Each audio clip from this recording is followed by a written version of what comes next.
आज हम पढ़ेंगे chapter 1 chemical reactions and equation. सबसे पहले केमिकल रिएक्शन होती क्या है? केमिकल रिएक्शन एक प्रोसेस है जिसमें नए सब्सटेंस नए प्रॉपर्टीज के साथ फॉर्म होते हैं विद वन और मोर सब्सटेंसेस। अब जो सब्सटेंसेस आपके केमिकल रिएक्शन में पार्ट लेते हैं दैट आर रिएक्टेंट्स, और जो प्रोड्यूस होते हैं जो फॉर्म होते हैं दैट आर प्रोडक्ट्स।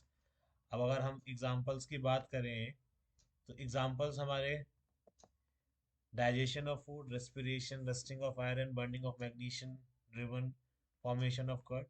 ये हमारे डेली लाइफ एग्जांपल्स हैं। अब केमिकल रिएक्शन में होता क्या क्या है? सबसे पहले आपका change in state, change in colour, change in temperature, evolution of gas. ये आपके कुछ चार चेंजेस होते हैं।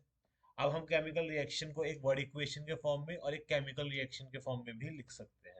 वर्ड इक्वेशन में मैं zinc plus sulphuric acid, zinc sulphate plus hydrogen. इसमें मैं सिंबल्स यूज करूंगा जिंक का जैसे Zn, sulphuric acid H2SO4, zinc sulphate ZnSO4 और हाइड्रोजन आपका H2। अब जो मेरी केमिकल इक्वेशन है, केमिकल रिएक्शन आपका जो है आपका केमिकल इक्वेशन की तरह भी रिप्रेजेंट की जा सकती है, सिंबल्स के हेल्प से भी की जा सकती है, रिएक्टेंट्स के उसमें की जा सकती है। नेक्स्ट आपको जो इंपॉर्टेंट टॉपिक आता है that is balancing of chemical reaction.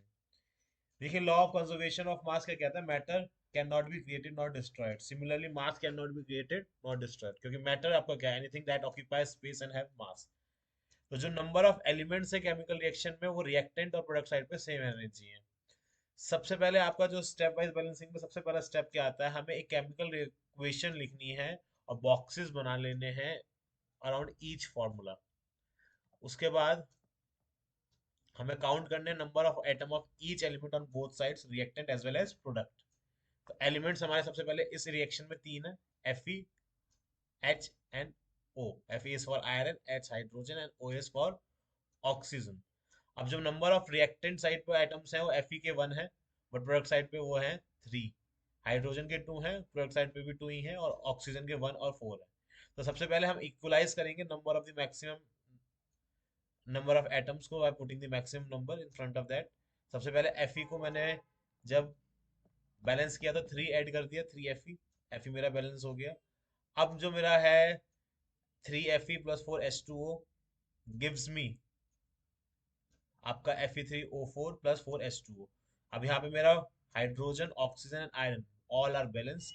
मैं उनके आगे उनकी स्टेट्स लिख दूंगा, सॉलिड, लिक्विड और गैस और एक्वस। जो हमारी एक्वस स्टेट है that is represented by AQ। Necessary conditions भी हम लिख सकते हैं, कौन सा कैटलिस्ट यूज कर रहे हैं, temperature, pressure, using the arrows. अब हमारी टाइप्स ऑफ केमिकल रिएक्शन पे सबसे पहले आती है हमारी कॉम्बिनेशन रिएक्शन। जहां रिएक्शन में आपके दो या दो से ज्यादा रिएक्टेंट्स मिलके एक प्रोडक्ट को फॉर्म करते हैं that is combination reaction. Screen पे आप तीन एग्जांपल्स देख सकते हैं। इसके भी दो टाइप्स होते हैं, एक्सोथर्मिक और एंडोथर्मिक। एक्सोथर्मिक में बहुत ज्यादा हीट रिलीज होती है जैसे burning of natural gas. Respiration भी आपका एक एक्सोथर्मिक रिएक्शन है। और एंडोथर्मिक में आपकी जो हीट होती है वो थोड़ी सी आपकी क्या होती है, वो रिलीज नहीं होती, वो एब्जॉर्ब होती है। फिर आपकी आती है डीकम्पोजिशन रिएक्शन। इसमें एक आपका जो रिएक्टेंट है वो दो या दो से ज्यादा प्रोडक्ट्स में ब्रेक होता है। इसको अपोजिट ऑफ कॉम्बिनेशन रिएक्शन भी कहा जाता है। इसमें सबसे पहले आपका होता है थर्मल डीकम्पोजिशन जिसमें हीट यूज करके करते हैं। फिर आपका आता है इलेक्ट्रोलाइटिक डीकम्पोजिशन जिसमें हम इलेक्ट्रिसिटी और करंट के हेल्प से करते हैं। Then is a photolytic decomposition जिसमें हम सनलाइट की हेल्प से करते हैं। और एंडोथर्मिक रिएक्शंस जनरली आपकी डीकम्पोजिशन में ही होती है। फिर हमारी आती है डिस्प्लेसमेंट रिएक्शन। डिस्प्लेसमेंट रिएक्शन में आपका जो हायर रिएक्टिव मेटल है वो लोअर रिएक्टिव मेटल को डिस्प्लेस कर देता है। जैसे आपका iron is more reactive than copper, तो इस रिएक्शन में आपका जो है कॉपर डिस्प्लेस हो रहा है। ठीक है। Now moving to the double displacement. इसमें आपके जो डबल डिस्प्लेसमेंट रिएक्शन है इसमें जो न्यू कंपाउंड्स वो फॉर्म होते हैं by the mutual exchange of ions between the compounds. NO2SO4 plus BaCl2 आपका जो होगा आपका BaNa2 को डिस्प्लेस कर देगा और Na आपका Ba को कर देगा, तो BaSO4 प्लस 2NaCl आपका यहाँ पे फॉर्म हो जाएगा। इन्हें प्रेसिपिटेट रिएक्शंस भी कहा जाता है क्योंकि इसमें प्रेसिपिटेट फॉर्म होता है। Next comes your oxidation and reduction. Oxidation में आपका गेन ऑफ ऑक्सीजन होता है या फिर रिमूवल ऑफ हाइड्रोजन होता है। सिमिलरली आपका जो रिडक्शन है that is the opposite of oxidation, उसमें आपका गेन ऑफ हाइड्रोजन होगा या फिर रिमूवल ऑफ ऑक्सीजन होगा। अब effects of oxidation on daily life क्या है आपके, कोरोजन एंड एसिडिटी। जो आपके कोरोजन है वो आपका एक किसी भी मेटल के ऊपर एक लेयर फॉर्म हो जाती है ऑक्सीजन की, उसको हम कोरोजन बोलते हैं। आयरन के अंदर इसको रस्टिंग बोल दिया जाता है। सिल्वर के ऊपर ब्लैक कोटिंग आप देखते हैं, कॉपर के ऊपर ग्रीन कोटिंग देखते हैं।